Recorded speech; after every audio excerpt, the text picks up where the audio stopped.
आदित्य शयन और रोहिणी चंद्र शयन व्रत, तड़ाक की प्रतिष्ठा और वृक्षारोपण की विधि तथा सौभाग्य शयन व्रत का वर्णन।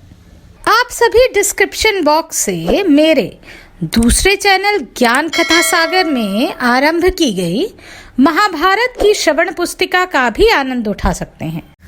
वहाँ 8 होता, 8 द्वारपाल तथा 8 जप करने वाले ब्राह्मणों का वर्ण किया जाए। वे सभी ब्राह्मण वेदों के पारगामी विद्वान होने चाहिए, सब प्रकार के शुभ लक्षणों से संपन्न, मंत्रों के ज्ञाता, जितेंद्रिय, कुलीन, शीलवान एवं श्रेष्ठ ब्राह्मणों को ही इस कार्य में नियुक्त करना चाहिए। प्रत्येक कुंड के पास कलश, यज्ञ सामग्री, निर्मल आसन और दिव्य एवं विस्तृत ताम्रपात्र प्रस्तुत रहे। तदनंतर प्रत्येक देवता के लिए नाना प्रकार की बलि अर्थात दही, अक्षत आदि उत्तम भक्ष्य पदार्थ उपस्थित करें। विद्वान आचार्य मंत्र पढ़कर उन सामग्रियों के द्वारा पृथ्वी पर सब देवताओं के लिए बलि समर्पण करें। अरत्री के बराबर एक यूप अर्थात यज्ञ स्तंभ स्थापित किया जाए, जो किसी दूध वाले वृक्ष की शाखा का बना हुआ हो। ऐश्वर्य चाहने वाले पुरुष को यजमान के शरीर के बराबर ऊंचा यूप स्थापित करना चाहिए। उसके बाद 25 ऋत्वजों का वर्ण करके उन्हें सोने के आभूषणों से विभूषित करें। सोने के बने कुंडल, बाजूबंद, कड़े, अंगूठी, पवित्री तथा नाना प्रकार के वस्त्र, ये सभी आभूषण प्रत्येक ऋत्वज को बराबर बराबर दें और आचार्य को दूना अर्पण करें। इसके सिवा उन्हें शैया तथा अपने को प्रिय लगने वाली अन्यान्य वस्तुएं भी प्रदान करें। सोने का बना हुआ कछुआ और मगर, चांदी के मत्स्य और दुदुम्भ, तांबे का केकड़ा और मेंढक तथा लोहे के 2 सूंच बनवाकर सबको सोने के पात्र में रखें। इसके बाद यजमान वेदज्ञ विद्वानों की बताई हुई विधि के अनुसार सर्वौषधि मिश्रित जल से स्नान करके श्वेत वस्त्र और श्वेत माला धारण करें। फिर श्वेत चंदन लगाकर पत्नी और पुत्र पौत्र के साथ पश्चिम द्वार से यज्ञ मंडप में प्रवेश करें। उस समय मांगलिक शब्द होने चाहिए और भेरी आदि बाजे बजने चाहिए। तदनंतर विद्वान पुरुष 5 रंग के चूर्णों से मंडल बनाए और उसमें 16 अरों से युक्त चक्र चिन्हित करें। उसके गर्भ में कमल का आकार बनाए। चक्र देखने में सुंदर और चौकोर हो, चारों ओर से गोल होने के साथ ही मध्य भाग में अधिक शोभायमान जान पड़ता हो। उस चक्र को वेदी के ऊपर स्थापित करके उसके चारों ओर प्रत्येक दिशा में मंत्र पाठ पूर्वक ग्रहों और लोकपालों की स्थापना करें। फिर मध्य भाग में वरुण संबंधी मंत्रों का उच्चारण करते हुए एक कलश स्थापित करें और उसी के ऊपर ब्रह्मा, शिव, विष्णु, गणेश, लक्ष्मी तथा पार्वती की भी स्थापना करें। इसके पश्चात संपूर्ण लोकों की शांति के लिए भूत समुदाय को स्थापित करें। इस प्रकार पुष्प, चंदन और फलों के द्वारा सबकी स्थापना करके कलशों के भीतर पंचरत्न छोड़कर उन्हें वस्त्रों से आवेष्टित कर दें।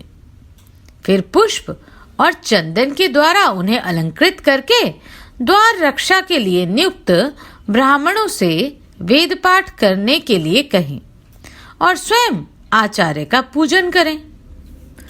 पूर्व दिशा की ओर 2 ऋग्वेदी, दक्षिण द्वार पर 2 यजुर्वेदी, पश्चिम द्वार पर 2 सामवेदी तथा उत्तर द्वार पर 2 अथर्ववेदी विद्वानों को रखना चाहिए। यजमान मंडल के दक्षिण भाग में उत्तराभिमुख होकर बैठें और द्वार रक्षक विद्वानों से कहें, आप लोग वेद पाठ करें। फिर यज्ञ कराने वाले आचार्य से कहें, आप यज्ञ प्रारंभ करें। तत्पश्चात जप करने वाले ब्राह्मणों से कहें, आप लोग उत्तम मंत्र का जप करते रहें। इस प्रकार सबको प्रेरित करके मंत्रज्ञ पुरुष अग्नि को प्रज्वलित करें तथा मंत्र पाठ पूर्वक घी और समिधाओं की आहुति दें। ऋत्विजों को भी वरुण संबंधी मंत्रों द्वारा सब ओर से हवन करना चाहिए। ग्रहों के निमित्त विधिवत आहुति देकर उस यज्ञ कर्म में इंद्र, शिव, मरुदगण और लोकपालों के निमित्त भी विधि पूर्वक होम करें। पूर्व द्वार पर नियुक्त ऋग्वेदी ब्राह्मण शांति, रुद्र पवमान, सुमंगल तथा पुरुष संबंधी सूक्तों का पृथक पृथक जप करें। दक्षिण द्वार पर स्थित यजुर्वेदी विद्वान इंद्र, रुद्र, सोम, कुष्मांड, अग्नि तथा सूर्य संबंधी सूक्तों का जप करें। पश्चिम द्वार पर रहने वाले सामवेदी ब्राह्मण वैराज साम, पुरुष सूक्त, सुपर्ण सूक्त, रुद्र संहिता, शिशु सूक्त, पंच निधन सूक्त, गायत्र साम, ज्येष्ठ साम, वामदेव्य साम, बृहत साम, रौरव साम, रथंतर साम, गौव्रत, विकीर्ण, रक्षोघ्र और यम संबंधी सामों का गान करें।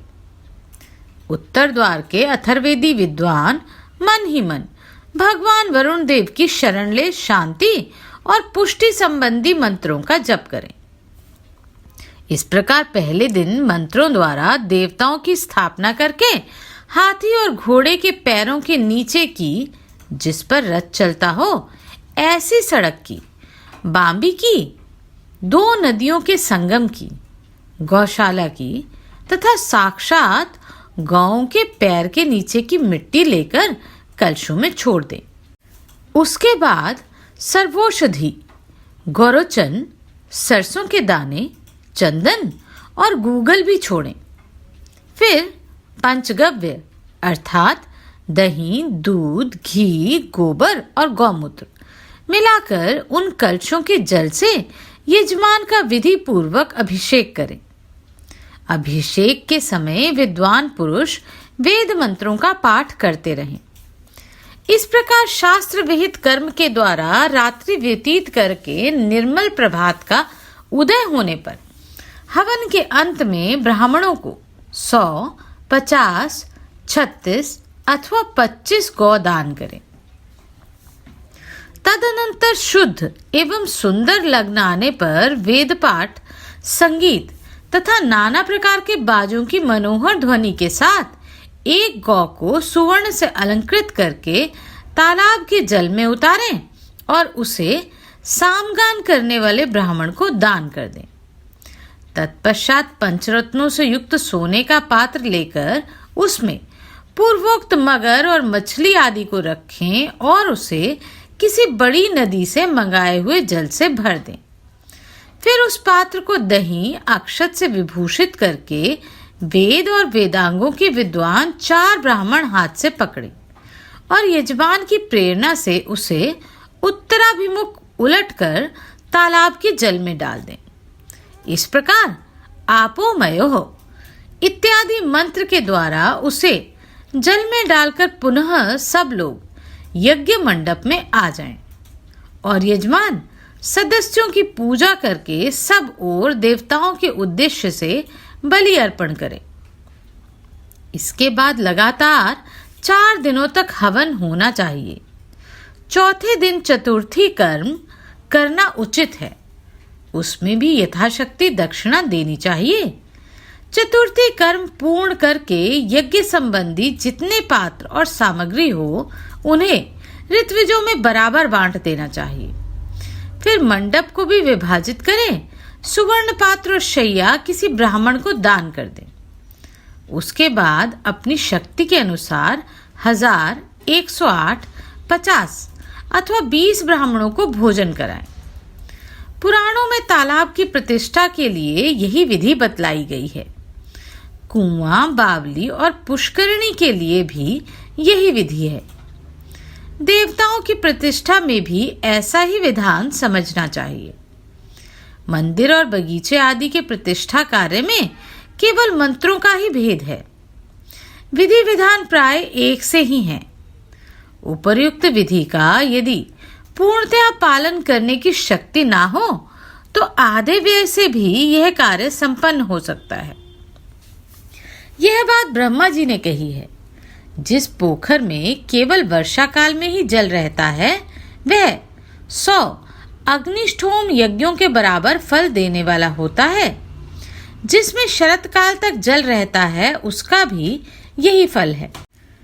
हेमंत और शिशिर काल तक रहने वाला जल क्रमशः वाजपेय और अतिरात्र नामक यज्ञ का फल देता है। वसंत काल तक टिकने वाले जल को अश्वमेध यज्ञ के समान फलदायक बतलाया गया है तथा जो जल ग्रीष्म काल तक मौजूद रहता है वह राजसूय यज्ञ से भी अधिक फल देने वाला होता है।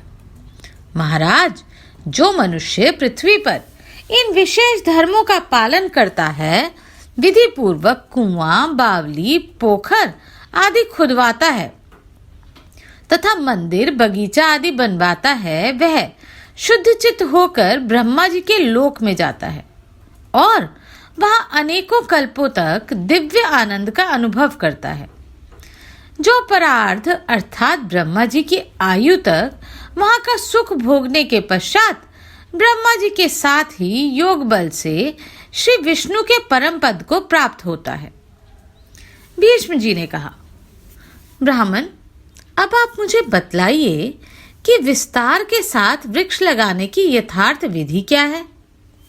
विद्वानों को किस विधि से वृक्ष लगाने चाहिए? पुलस्त्य जी बोले, राजन, बगीचे में वृक्षों के लगाने की विधि मैं तुम्हें बतलाता हूं। तालाब की प्रतिष्ठा के विषय में जो विधान बतलाया गया है उसी के समान सारी विधि पूर्ण करके वृक्ष के पौधों को सर्वौषधि मिश्रित जल से सींचे, फिर उनके ऊपर दही और अक्षत छोड़ें। उसके बाद उन्हें पुष्प मालाओं से अलंकृत करके वस्त्र में लपेट दें। वहां गूगल का धूप देना श्रेष्ठ माना गया है। वृक्षों को पृथक पृथक ताम्र पात्र में रखकर उन्हें सप्त धान्य से आवृत करें तथा उनके ऊपर वस्त्र और चंदन चढ़ाएं। फिर प्रत्येक वृक्ष के पास कलश स्थापना करके उन कलशों की पूजा करें और रात में द्विजातियों द्वारा इंद्र आदि लोकपालों तथा वनस्पति का विधिवत अधिवास कराएं। तदनंतर दूध देने वाली एक गौ को लाकर उसे श्वेत वस्त्र ओढ़ाएं। उसके मस्तक पर सोने की कलगी लगाएं। सींगों को सोने से मढ़ा दें। उसको दोहने के लिए कांसे की दोहनी प्रस्तुत करें। इस प्रकार अत्यंत शोभा संपन्न उस गौ को उत्तराभिमुख खड़ी करके वृक्षों के बीच से छोड़ें। तत्पश्चात श्रेष्ठ ब्राह्मण बाजों और मंगल गीतों की ध्वनि के साथ अभिषेक के मंत्र, तीनों वेदों की वरुण संबंधिनी ऋचाएं पढ़ते हुए उक्त कलशों के जल से यजमान का अभिषेक करें। अभिषेक के पश्चात नहाकर यज्ञकर्ता पुरुष श्वेत वस्त्र धारण करे और अपनी सामर्थ्य के अनुसार गौ, सोने की जंजीर, कड़े, अंगूठी, पवित्री, वस्त्र, शैया, शय्योपयोगी सामान तथा चरण पादुका देकर एकाग्र चित्त वाले संपूर्ण ऋत्विजों का पूजन करें। इसके बाद 4 दिनों तक दूध से अभिषेक तथा घी, जौ और काले तिलों से होम करें। होम में पलाश अर्थात ढाक की लकड़ी उत्तम मानी गई है। वृक्षारोपण के पश्चात चौथे दिन विशेष उत्सव करें। उसमें अपनी शक्ति के अनुसार पुनः दक्षिणा दे। जो जो वस्तु अपने को अधिक प्रिय हो, ईर्ष्या छोड़कर उसका दान करें। आचार्य को दूनी दक्षिणा दें तथा प्रणाम करके यज्ञ की समाप्ति करें। जो विद्वान उपर्युक्त विधि से वृक्षारोपण का उत्सव करता है उसकी सारी कामनाएं पूर्ण होती हैं तथा वह अक्षय फल का भागी होता है। राजेंद्र, जो इस प्रकार वृक्ष की प्रतिष्ठा करता है वह जब तक 30,000 इंद्र समाप्त हो जाते हैं तब तक स्वर्गलोक में निवास करता है। उसके शरीर में जितने रोम होते हैं अपने पहले और पीछे की उतनी ही पीढ़ियों का वह उद्धार कर देता है तथा उसे पुनरावृत्ति से रहित परम सिद्धि प्राप्त होती है। जो मनुष्य प्रतिदिन इस प्रसंग को सुनता या सुनाता है वह भी देवताओं द्वारा सम्मानित और ब्रह्मलोक में प्रतिष्ठित होता है। वृक्ष पुत्रहीन पुरुष को पुत्रवान होने का फल देते हैं।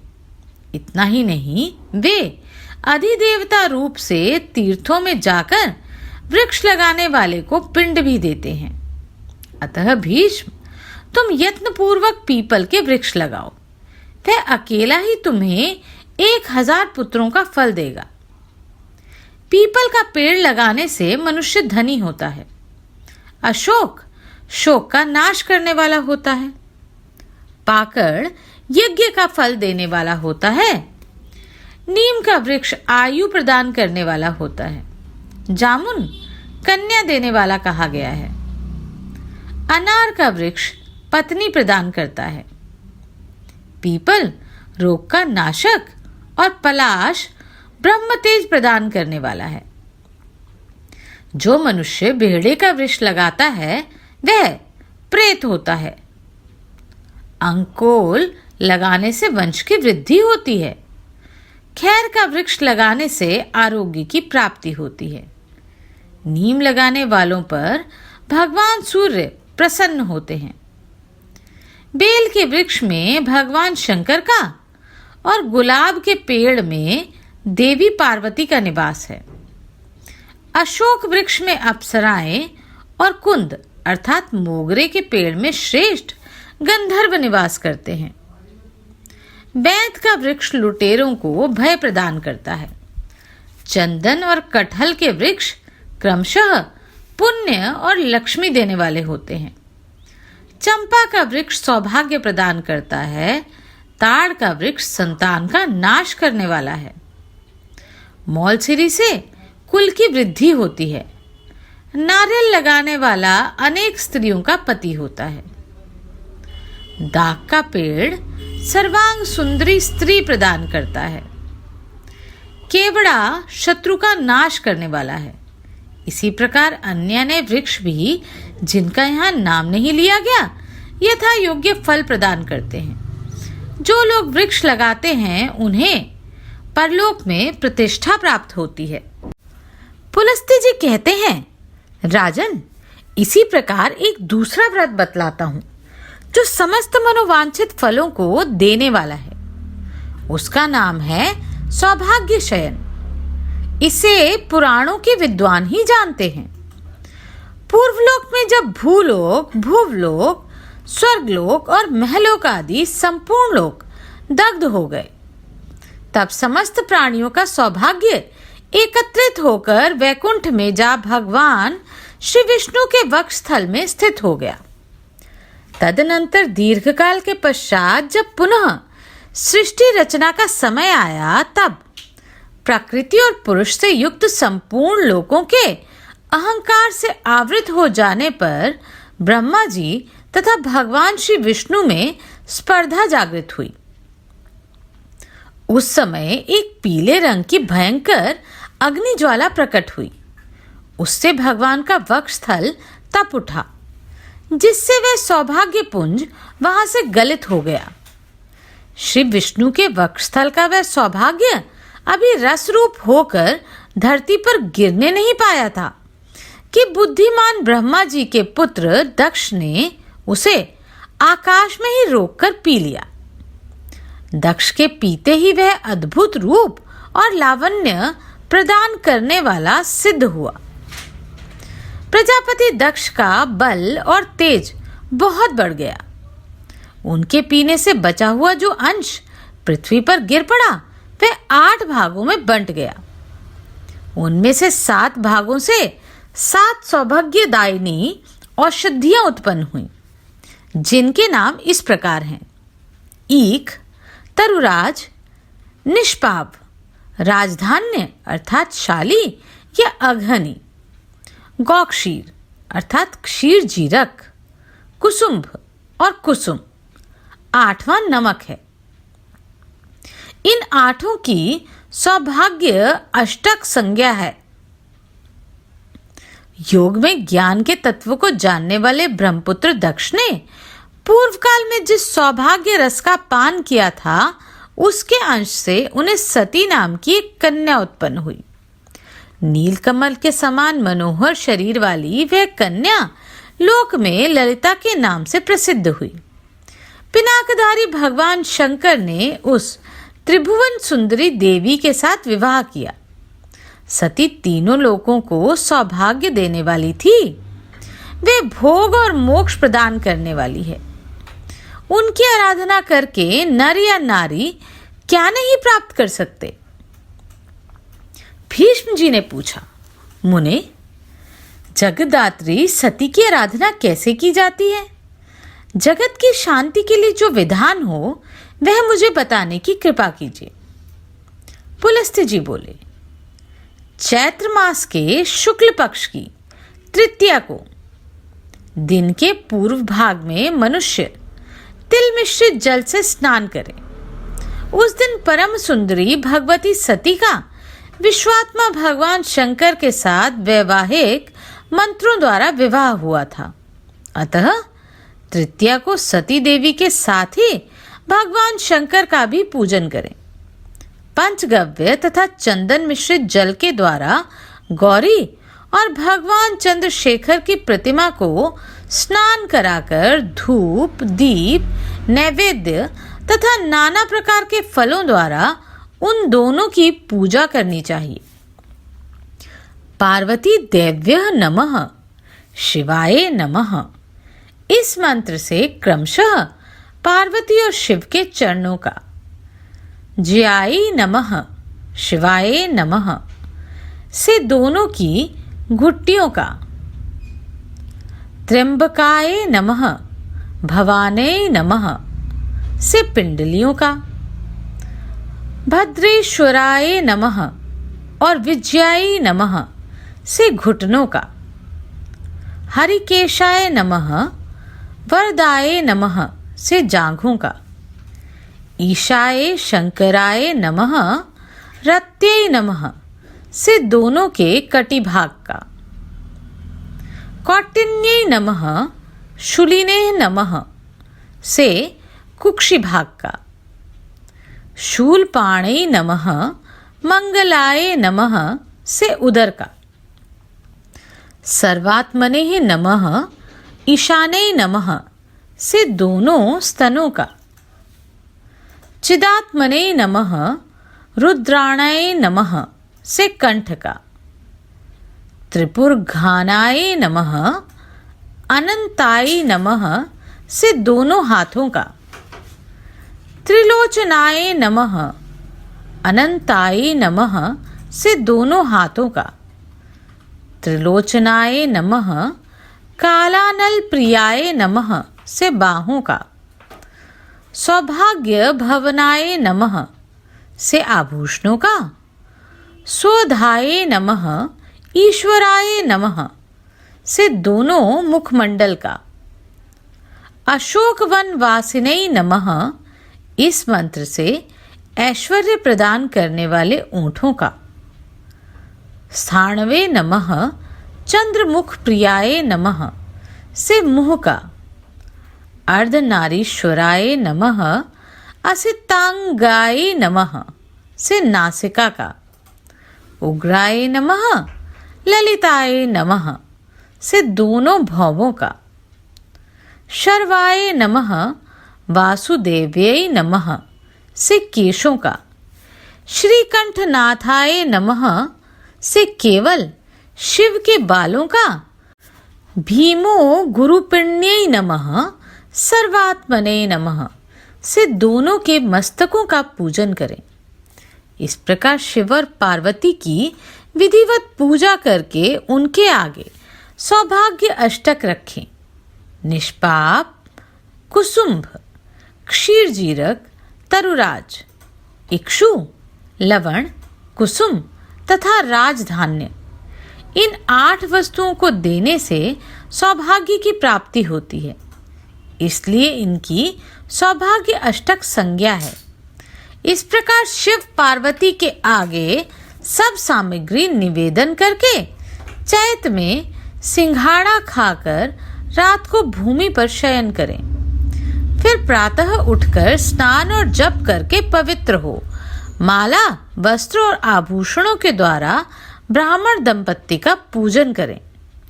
इसके बाद सौभाग्य अष्टक सहित शिव और पार्वती की सुवर्णमय प्रतिमाओं को ललिता देवी की प्रसन्नता के लिए ब्राह्मणों को निवेदन करें। दान के समय इस प्रकार कहें: ललिता, विजया, भद्रा, भवानी, कुमुदा, शिवा, वासुदेवा, गौरी, मंगला, कमला, सती और उमा ये प्रसन्न हो।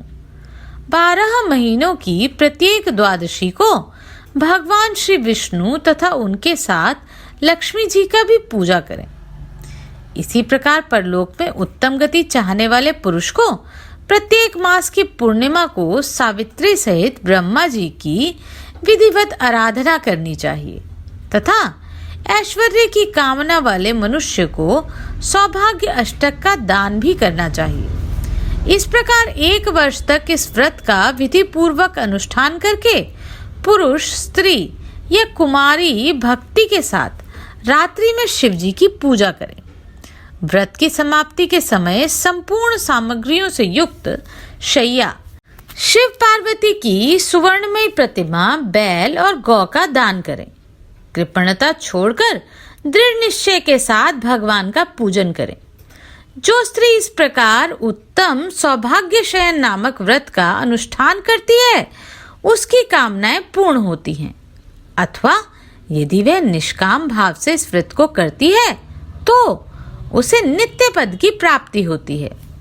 इस व्रत का आचरण करने वाले पुरुष को एक फल का परित्याग कर देना चाहिए।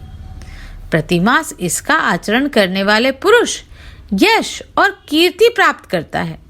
राजन, सौभाग्य शयन का दान करने वाला पुरुष कभी सौभाग्य, आरोग्य, सुंदर रूप, वस्त्र, अलंकार और आभूषणों से वंचित नहीं होता।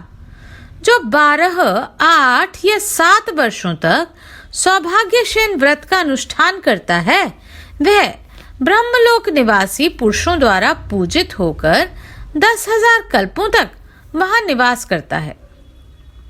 इसके बाद वह विष्णुलोक तथा शिवलोक में जाता है।